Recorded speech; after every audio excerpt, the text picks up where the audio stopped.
bago kayo kumuha ng... Bawal yun, alam mo. Wait lang. So, nandito po kami ngayon sa NSN 13. Tapos, yung mga kasama po namin sa nagrereklamo dito sa NSN, pinilit po sila na magpipirma po bago makuha yung CA.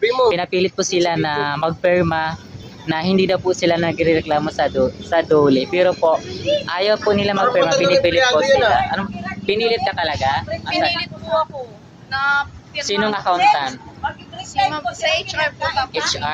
HR no? Ma'am Lisel. Ayan po, pinilit po sila. Ayan, ikaw anong ano? Pinilit kayo? Ano sabi? Pinilit kayo na magpirma kayo?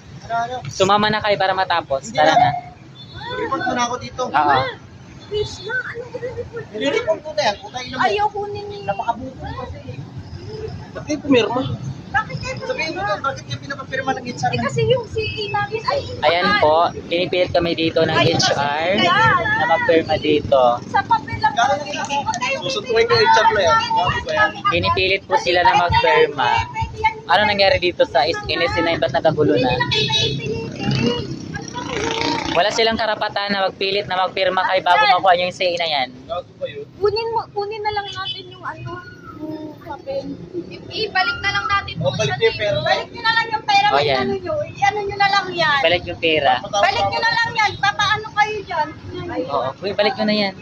Sumama ka Pwede, na. karapatan na empleyado mo. Oo, hindi yan pwede. Ano masasabi? Pipilit. Ayan po yung NSN Tracy Martinez. Tara na. Ano yan, type? Sabi ko